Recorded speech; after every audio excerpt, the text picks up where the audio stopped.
Erev Tov and welcome. Tonight's topic is about self-driving cars. But before we even get into that, we need to understand a little background about what self-driving cars are, what does that mean, and why is it important? So I looked at a few numbers in terms of traffic accidents for drivers, and it is unfortunately one of the most dangerous activities that people do. It's obviously very important for transportation, for getting around. It's been literally cities in America particularly have been designed around cars and the suburbs, et cetera. So it's a central part of American and really, life all over the world. But cars can be dangerous, and not intentionally, but because of human error. So the number of fatalities, people killed in car accidents. Welcome, Elizabeth. Wonderful to see you. And I got the package for you. Thank you so much. I'll follow up with you later. Is something like 1.5 million people or so are killed in car accidents every year. Now, the number has gone down precipitously in the last year because of COVID, but those numbers, unfortunately, are likely to go up again. And the number of people who are injured in car accidents is something in like the 10 to 15 million range, perhaps even higher. So it's absurd how dangerous cars are. So is there a way to make them safer? And there have been a lot of things that have been added to cars in the past number of years that have made a big difference. Sensors to let you know when you're getting close to another car. There's something called assisted lane driving. So if your car starts to swerve into the wrong lane, the car will take control of your steering wheel and pull it back. And now what a number of cars have started introducing is a feature known as really assisted driving, not fully autonomous driving itself, cars where you can basically push a button and your car will use its cameras to look at the lane lines, and it'll basically keep more or less within the lane lines. So if somebody dozes off or loses focus because they're playing on their phone or they get distracted by anything, it'll help prevent you from going into another lane and injuring yourself or others or worse. But the reality is the only way to make cars safer is to get rid of the thing that makes them dangerous, which is not the cars, but the people driving them. So self-driving cars are not that far off. Many companies are working on them. It's an incredible technology, and essentially the car will drive itself. You tell the car or punch in the information, and the car will use satellites to figure out exactly where it is on the road, multiple cameras so it can see signs. If a map says that if you go straight, you'll get to your location, but there's a construction vehicle, a camera will stop or adjust, et cetera, like that. Pedestrians. Now, one thing that's very true, or likely will be true, is that when self-driving cars come in, the number of accidents, both fatal and just injuries, will drop to an almost insignificant amount. It'll take a number of years and people have to, be able to trust it, but the number of people who will be hurt or killed by cars will drop to almost nothing. However, there's still factors that can't be controlled.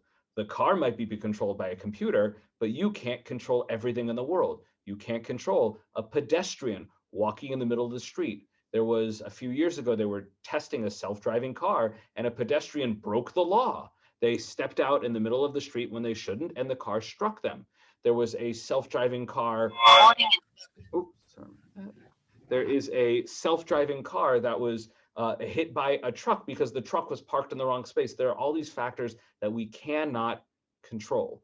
So the question is, when those rare cases come up, what should the car do if the decision is to save the driver or to potentially injure someone outside the car? So to understand that, we need to look at Section A, and I'll explain this classic case of philosophy, and then we'll look at if there's any Jewish guidance to decide what to do in these rare cases where a split-second decision needs to be made. Because usually, when an accident happens, nobody has time to decide. That's why it's an accident. Someone's driving along, someone jumps out. My brain can't process what to do. My brain can't think about, here are the factors. If I go this way, this will happen. If I go this way, they'll get hurt, but I'll be okay. Our brains don't work that way, but computers do. So in this first case here, actually, something called the trolley problem. It's a classic problem of philosophy. Is there's a trolley going down a track, and you are this person in the middle at the switch. Now, if the trolley continues on the path it's going on, it will hit and kill 5 people. So if you do nothing, 5 human beings are going to die. However, if you pull the switch, it'll go onto another track, but it will definitely, and again, this is 100% one way or the other, black and white. If you pull the switch, it'll go and it'll hit someone else. So the question is, can you interfere with the trolley to choose to kill somebody else to save 5 people? That's case one. The second case that's a little bit more relevant for our case tonight is called the tunnel problem, which is a car is going down and it's about to drive into a tunnel, and a pedestrian is standing there at the tunnel. And I, as the driver, have two decisions, or I have one decision. Either I can keep going as I'm on my path, kill that person, or I can swerve, fall off the side of the road, and kill myself. So again, these decisions, which most people, their brains are not in the place to decide it, but a computer designed car will be able to make these decisions, rare as they are. This will be incredibly rare, please God. But when these decisions happen, who do we save? How do we decide who lives? Do I always save myself, or should I sacrifice myself? Should I sacrifice one person for the sake of the many? Huge questions, but they're going to be really important for these companies that are right now building and designing these cars. And the question is, does Jewish law give us any guidance for how we should think about designing these cars? In this class, there's not one answer. There's not a single answer, but we're going to see some different ideas and introduce the conversation of what do we do? How do we approach this very murky ethical moral issue? So before we go into the first source, are there any questions after that introduction? Excellent. Gloria and Leonard, I'm going to go ahead and unmute you. So one of the very first questions is, can we, when we look at two lives, is there such a thing as one life having more value than another life? Because if I say that my life is more valuable than the person standing in the tunnel, then of course I hit them. Not that I want to hit them, but again, if it's the only choice there. Or if I say that everyone else's life is more valuable than mine, my life doesn't mean as much, it's my right to give it up, then I should drive off the side of the cliff and save that person. So the classic statement is, whose blood is redder? Whose life has more value? So the classic case, there's several variations, but the classic case is from the Talmud, and this awful case where a governor, this political leader, comes into town and asks somebody to do something horrible. So Gloria, if you would take source number one, please. The Gemara asks, and from where do we derive this halakha with regard to murder itself? The Gemara answers, it is based on logical reasoning that one life is not preferable to another. The Gemara relates an incident to demonstrate this. This is similar to a certain man who came before Rava and said to him, a local official said to me, go kill so-and-so, and if not, I will kill you. Rava said to him, it is preferable that he should kill you and you should not kill. What did you think? That your blood is redder and more precious than his? Perhaps that man's blood is redder. Apparently, one may not save his own life by taking someone else's. Now, we will unpack this more. Again, this is a horrific case. We'll actually see some commentary on it. But essentially, if we ended here and applied this case in the Gemara to the tunnel problem about I'm barreling towards a tunnel, and it's kill the other person or allow myself to be killed, Gloria, which should it be? It would be to not kill the other person.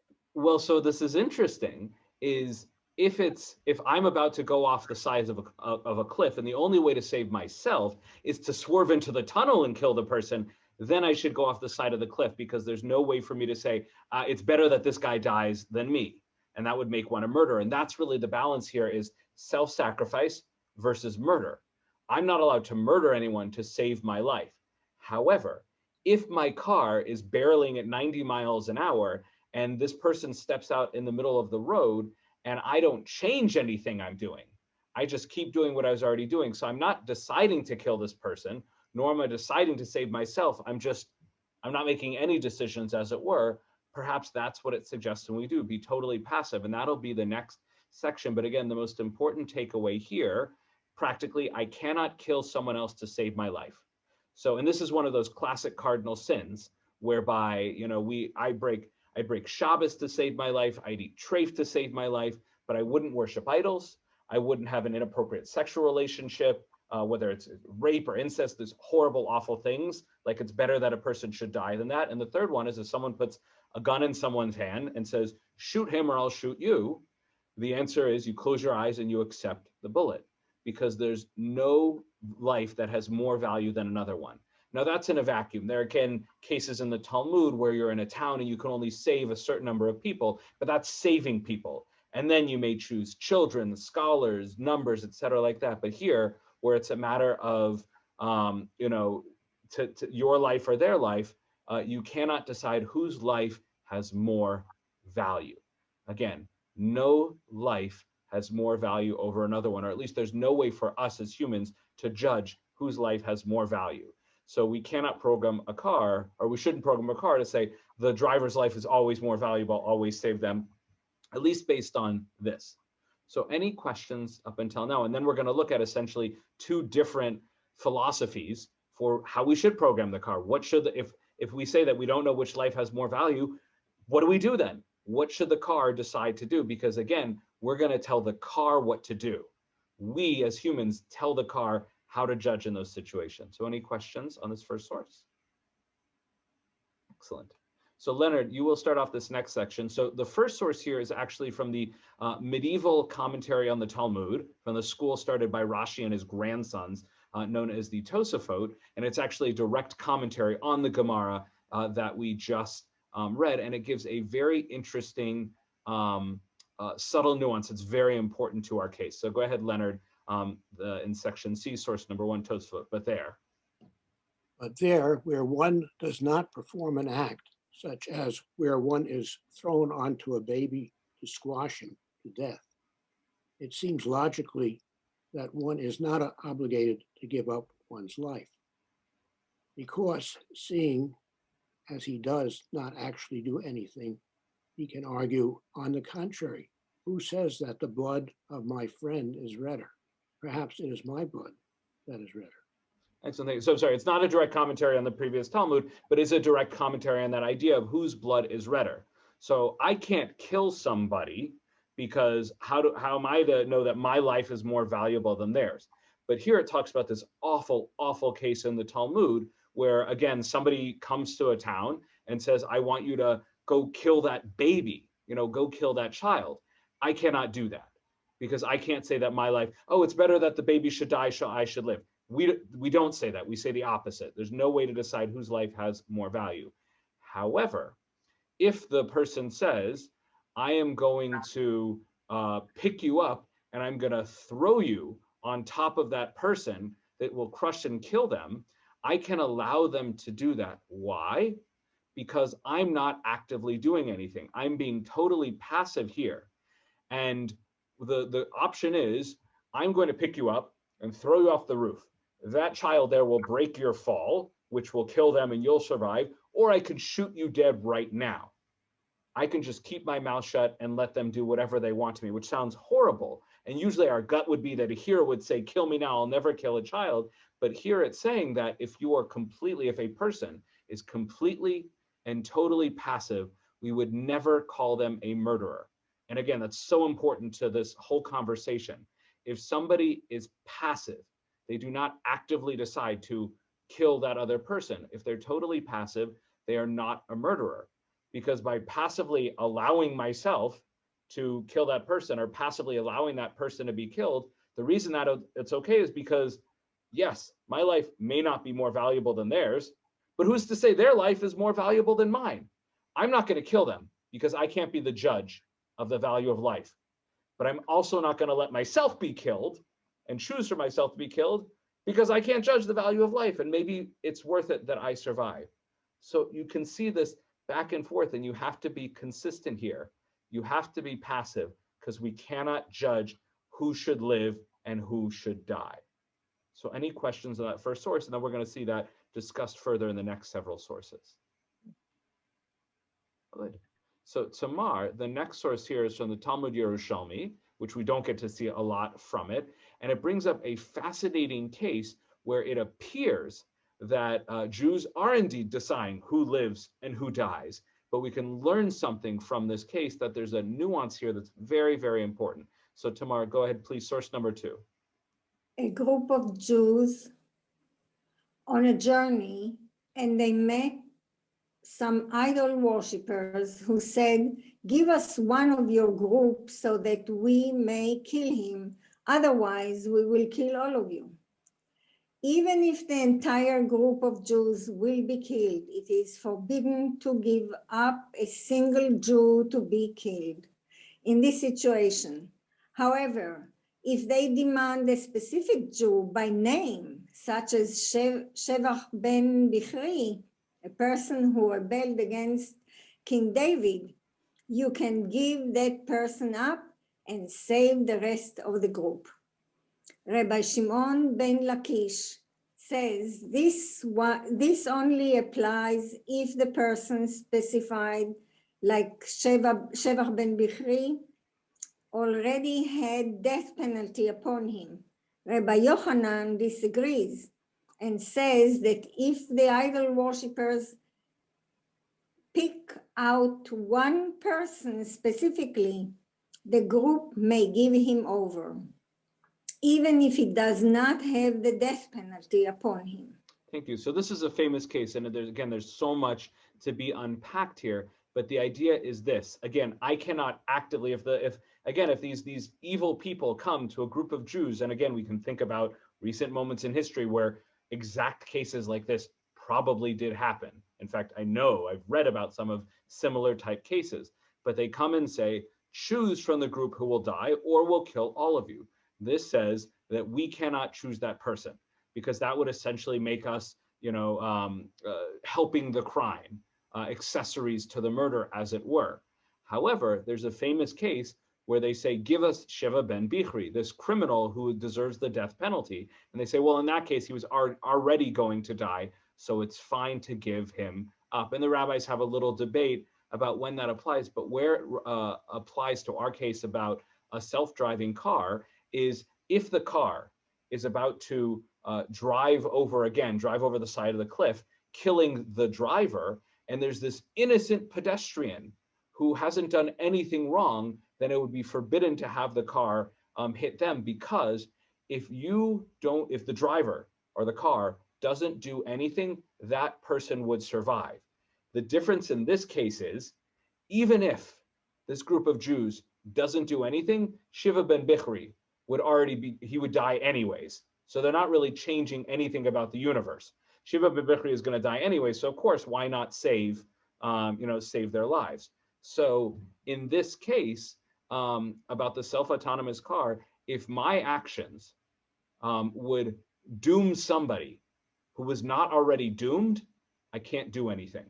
So again, if the car has to look at me, the driver, I'm already doomed. At this point, I'm going to go over the cliff. I cannot choose to now kill somebody else. So again, it's another thing about one must be passive in pretty much every case of self-driving cars. Any other questions so far? Beautiful. Elizabeth, I'm going to go ahead and unmute you. This next case is extremely important, but it's a little bit more about going back to like that trolley program or trolley problem, whereby a car is driving, and this happens. There have been cases in the past few years where people have intentionally used their cars to injure protesters. That is a grave sin, a horrible, horrific, evil thing. But there are also cases where somebody loses control of their car, or they lose consciousness or something, and they're barreling into a crowd of people.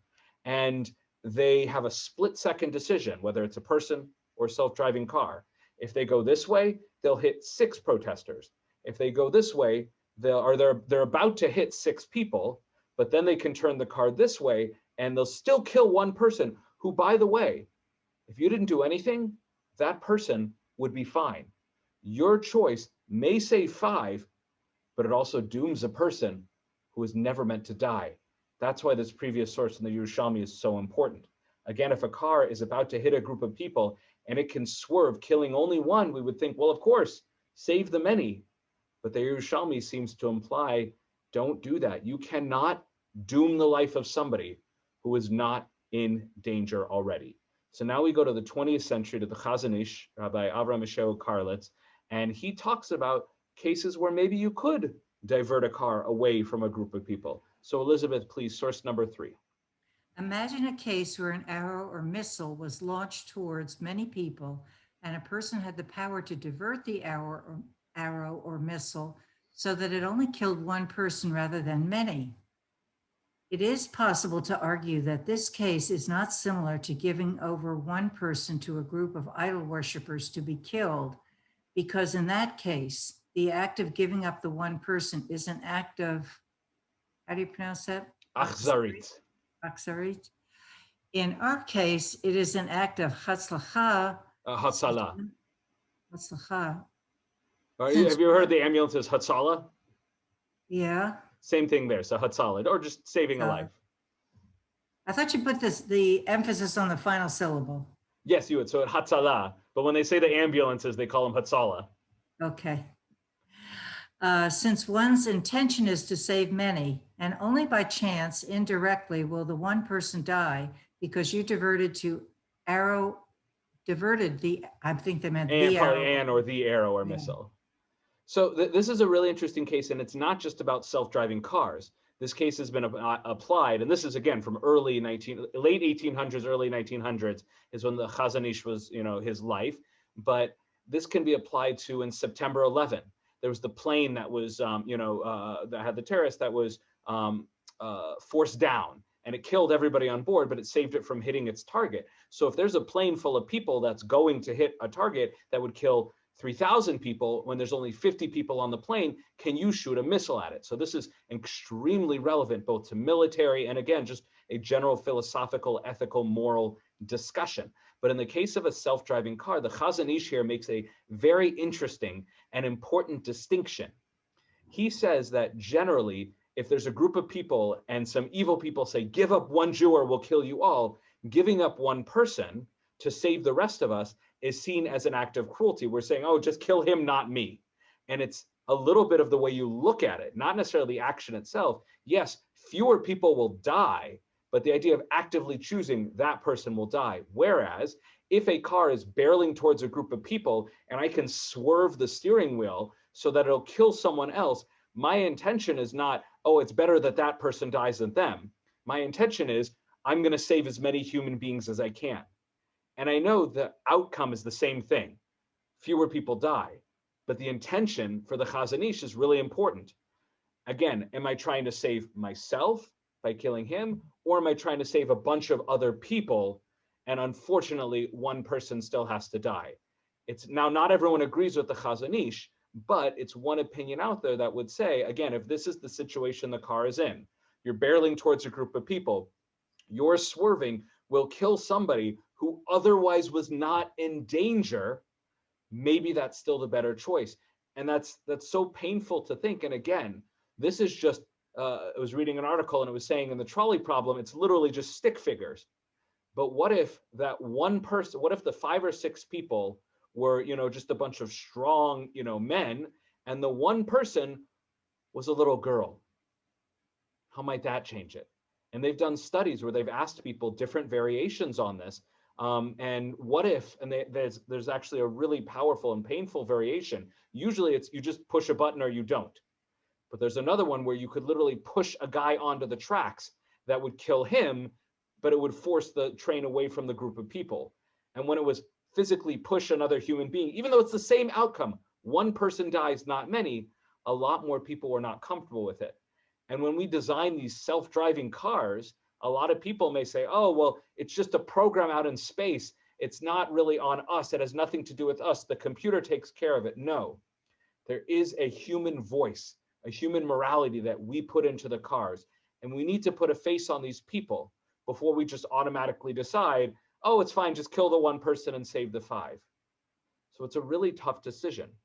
And more recently, Rabbi Eliezer Waldenberg, in a very important work, the Tzitz Eliezer, brilliant work on medical ethics and many other moral issues, also takes a crack at this discussion. And in his longer piece, he discusses the Chazon Ish and everybody. But his ruling here is, first of all, it disagrees with the Chazon Ish, and it essentially becomes the main ruling that most people follow. And it could be the one that, let's say in Israel, who I wouldn't be surprised if some of the first self-driving cars that are road ready don't come from Israel. And when they decide how to program them in these incredibly impossible situations, the tunnel problem, the trolley problem with the group of protesters, they might just rely on this, Tzitz Eliezer. So Gloria, if you would please read source number 4. Is it permitted to actively save the many from death when one will kill an individual? And again, the language there is specifically that individual was not in danger. I have to now, as the Chazon Ish says, actively change the current situation. I'm creating a new reality where this one person who would have been fine and walked away with this will now die when they did not have to die in order to save the many. Please continue. Being totally passive is preferable. Rabbeinu Yonah has laid down for us a critical general principle to illuminate the guiding principle that our sages have set for us in relating to questions of life and death, and that is to choose to be in a state of passivity. Shev al ta'aseh. So that's the important phrase, Shev, sit, Val Taseh, and don't do anything. And it's not about being a bystander. You know, there's the Torah mitzvah, do not stand idly by the blood of your neighbors. That's not what we're talking about. This is a situation where you're darned if you do, darned if you don't. There's no good situation here. Someone is going to die. And in that case, Rabbeinu Yonah and Tzitz Eliezer, and again, the majority at this point in time have said, Shev al Taseh. Don't get involved in deciding who will live and who will die, the many or the individual. Please continue. This is true regardless of which side of a scenario we find ourselves. One must remain passive when it is impossible to resolve whose blood is redder, being ever guided by the principle to refrain from doing any sin with our own hands. Thank you. So one might ask, well, what is the situation where we could figure out whose blood is redder? And one case that I don't think would ever happen, maybe in a movie, is again, a car is barreling down on an innocent person, you know, a young woman, and she didn't do anything wrong. You just lost control of the car, but there's a guy on the side of the road who has a gun and he's about to shoot her. Well, in that case, it probably would be permitted to kill him because he is a rodef, he's a pursuer, he's, you know, going to try and murder her. In that case, one can swerve the car and take him out because it's saving her. That might be kind of the Chazon Ish's case, you know, in the ideal scenario. But again, in most cases, I'm driving my car and do I crash into this pedestrian or do I crash? Again, I don't want to think of the horrible possibilities, but let's say someone in the crosswalk, or do I swerve and save them and it'll smash into a Starbucks coffee? Now, again, for us human beings, our brains can't usually process all of those things, which is better, but a car can. The speed of a computer can be far faster, far quicker than the moving of a steering wheel. So a computer can go through all the calculations about how many people, the camera can see how many people in Starbucks. It'll get to the point with technology where it could figure out exactly who will be injured. For example, if it knows that hit the pedestrian, they will die. Hit the Starbucks, 5 people will get injured, one person will have their leg broken, one person will lose a toe, but everyone will live. Hit the Starbucks and save the life. People can't do that. Computers can. But this is suggesting don't make that, unless you can be that specific about if I go this way, it'll just be injuries. If I go this way, it'll be death. Unless you can be that specific, which is, again, the incredible possibility of self-driving cars. But in the case where it's someone's going to die, so far, most rabbinic opinions have said, just allow it to happen. And you're not a murderer. You're definitely not a murderer. You, this driver, you do not have the ability to choose life or death, who lives and who dies. You don't know if that one person is going to is a pregnant woman who's going to have a child who will cure cancer, or those 5 people are a bunch of thugs. You don't know this. There's no way to know. So just allow the situation to continue. And there's a lot of things in Jewish law where just allow what is currently happening to continue. However, one says there's got to be some opinion out there that says it's better to save 20 people than to save 1. And even though it's not the majority, there is.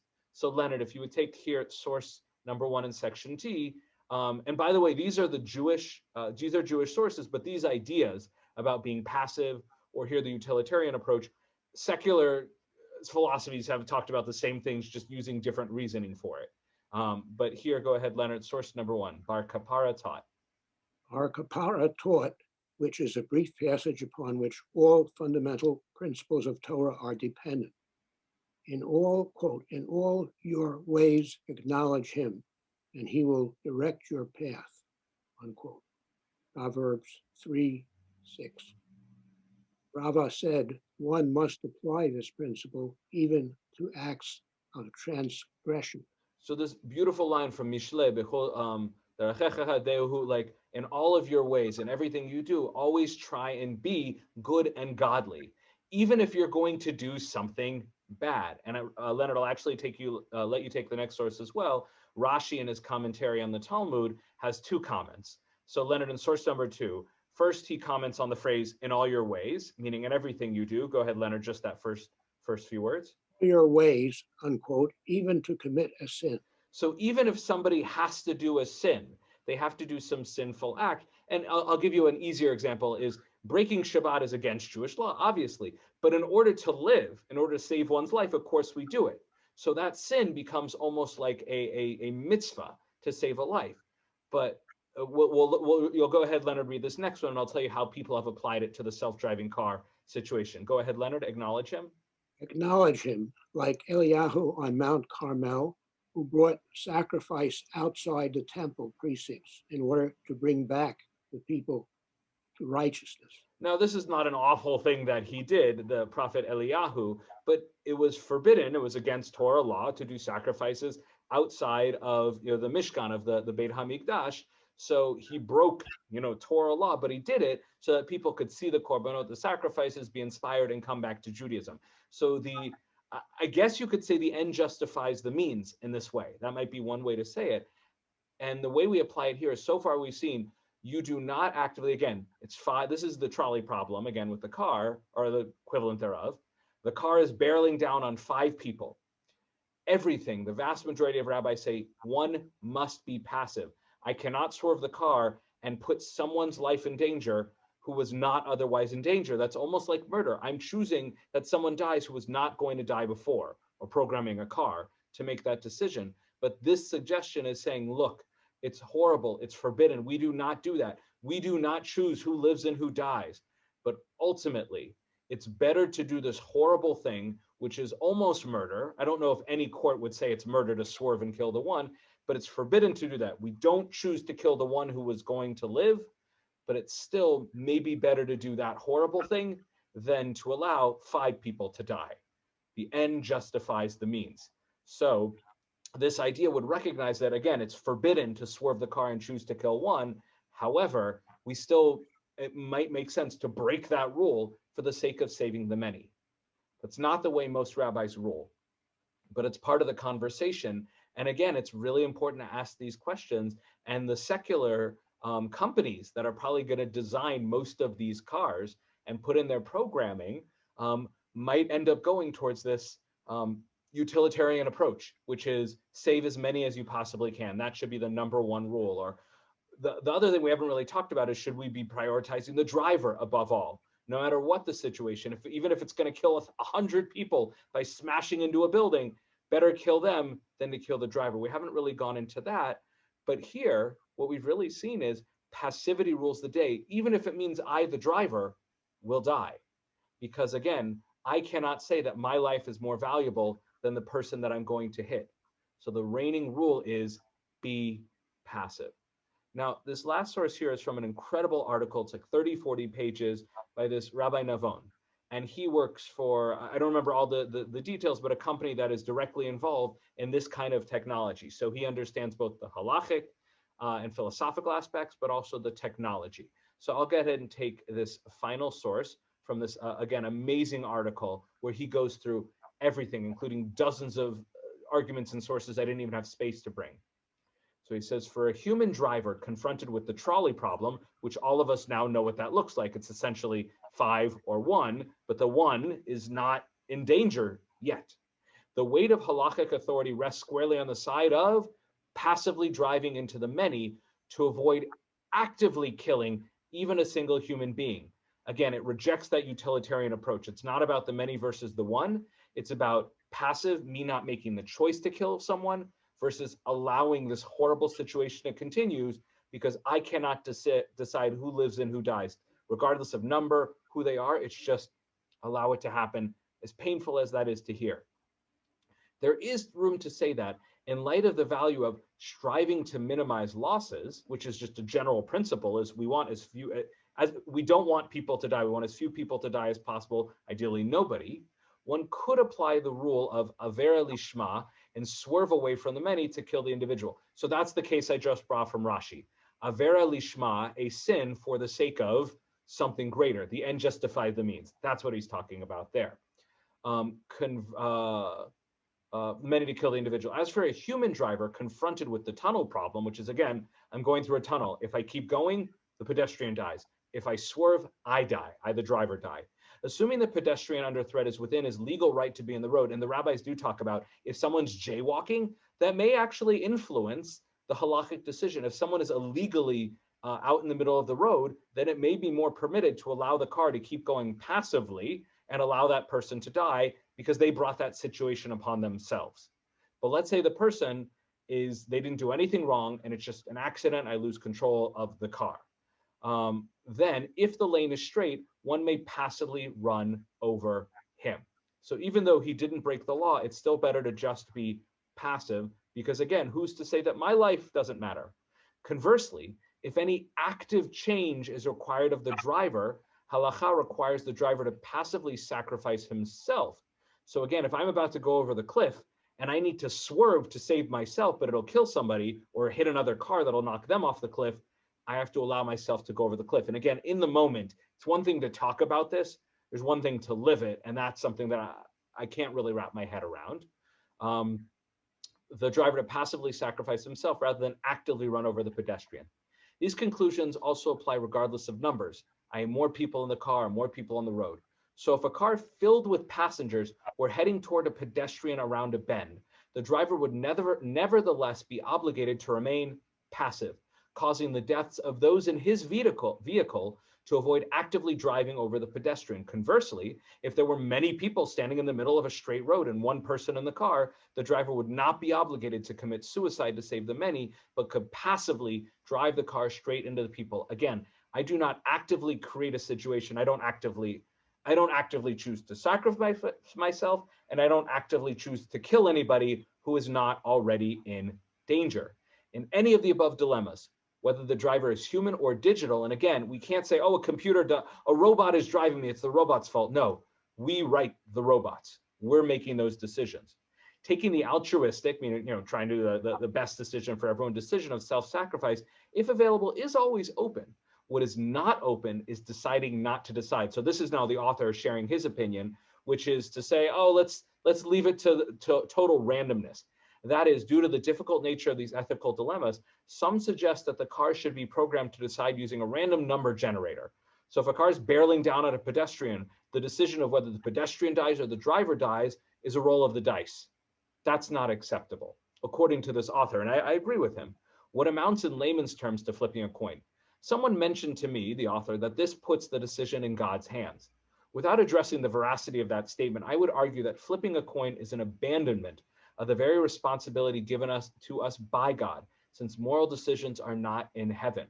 And there's, again, a lot to unpack in his philosophy. It's very powerful, but ultimately the takeaway is that we have to have this conversation, which many are having. We need to decide what we're going to do, because while these situations, and again, a reality check, this will be unbelievably rare.